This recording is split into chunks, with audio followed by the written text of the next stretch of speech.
In this ninth question, there are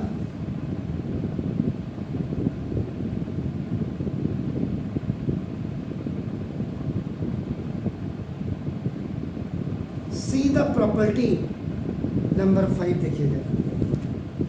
If every element of some column or row is the sum of two terms, then the determinant is equal to the sum of the two determinants, one containing only the first term in place of each sum and other only the second term. The remaining element of both determinants are the same as in the given determinant. तो property number 5 अपने यहाँ पे you have to use here. तो ना देखो, अब इसका मतलब डिटरमिनेंट इज इक्वल टू देखिए x y z x square y square z. This third column is the sum of two terms. So in first determinant you will write only the first term. Then अब करो, then a plus आ गया. Then अब करो x y z x square y square z square and अब करो x cube y cube and z.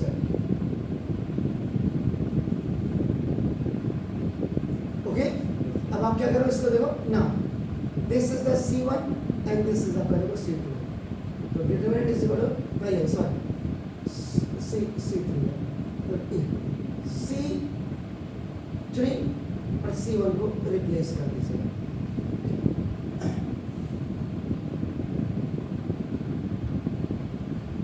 तो ये आपका क्या हो जाएगा देखो. determinant is equal to 1 1 1 देखिए x square y square z square x y z. लेकिन before that you have to keep the negative sign, क्योंकि जब रोज और कॉलम आपका चेंज होता है, इंटरचेंज होता है, तो माइनस साइन कॉमन आएगा. Fine sir. अब आप करो and the second thing is what you have to do. देखो एक्स वाई जेड देखो common in C1 C2 C3 columns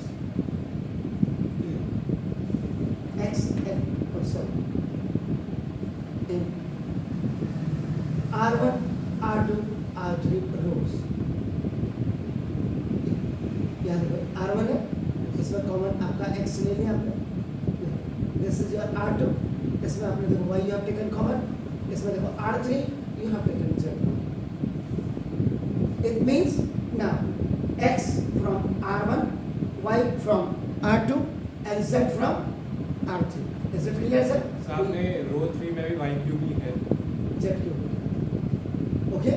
तो ना अब आपका क्या है 1 x x square 1 y y और ये आपका z sorry 1 z z square. देखिए अब आप क्या करेंगे सर. ये देखिए C2 और C3 को रिप्लेसमेंट कर दीजिए. देख रहे हैं तो देखो ये माइनस पहले से था, पॉजिटिव हो जाएगा.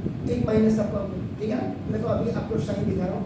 तो देखो ये 1 1 1 x y z x square y square z square plus x y z. am I right? ना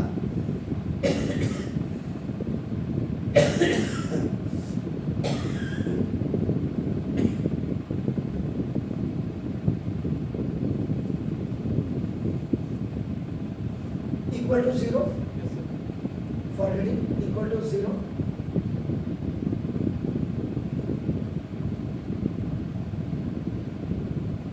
equal to 0 equal to 0 कर देना. अब आपका देखिए ना 1 1 1 x y z x square y square z square.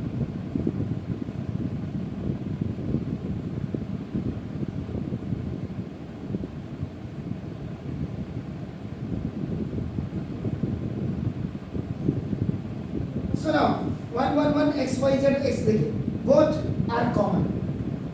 Minus minus का it becomes positive. So now this 1 1 1 x y z and x square y square z square. ये आपका common आ गया. So now the balance amount is 1 plus x y z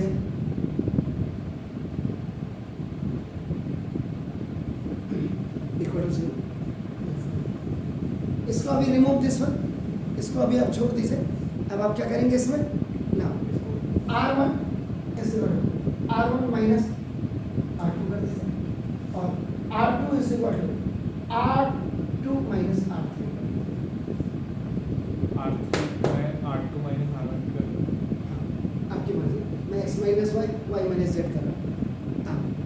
अगर Z। हम अभी तीनों में एक साथ 0 बना देते हैं तो डिटरमिनेंट तो 0 आ जाएगा। ये डिटरमिनेंट ये बन रहा है, फिर ये इसके अंदर आता है, बिल्कुल ठीक है सर। नाउ दिस, अब आपका क्या होगा, देखिए रो है, रो में 1 minus 1 x minus Y X square minus Y square. R2 में 1 माइनस 1, ठीक है ना, और y minus Z Y square minus Z square, and there is no change into this. यहाँ थर्ड आईडी लग जाएगी, यानी कि C3 में ये आईडी लग जाएगी, यानी कि आईडी कौन सी, a square minus B square is equal to a plus B into a minus B. am I right?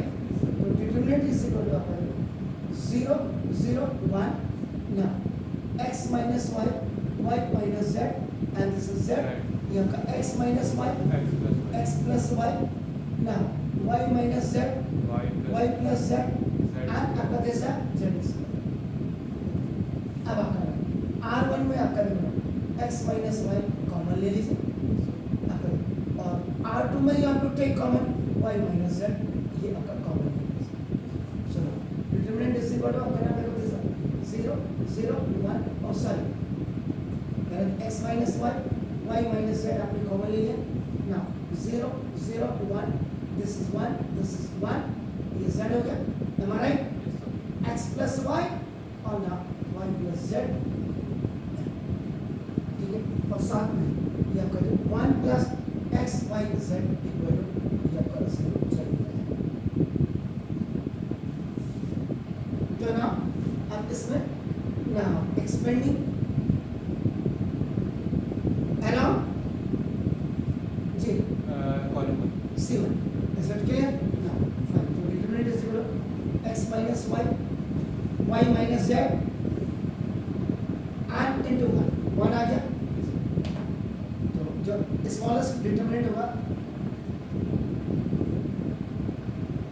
ये,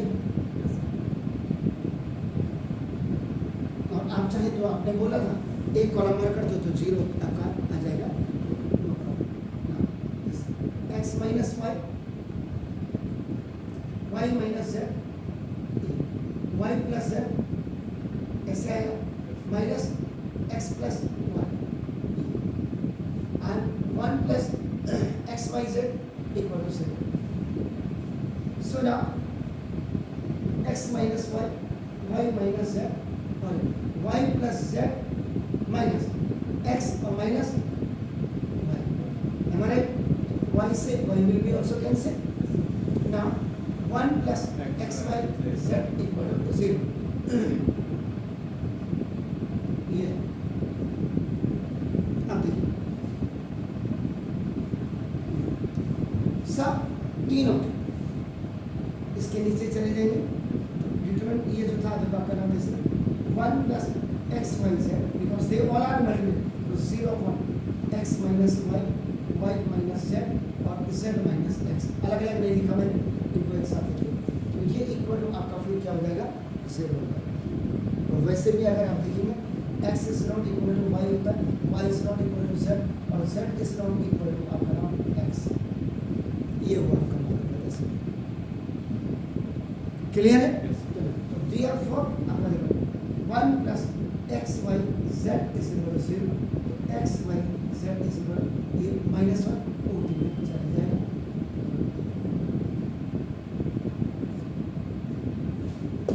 x y z is equal to, is that clear? Please do it. Determinants को multiply और divide भी कर सकते हैं। बिल्कुल कर सकते हैं सर, प्रॉपर्टी आपको पढ़नी पड़ेगी, तो ये प्रॉपर्टी के हिसाब से चलना है।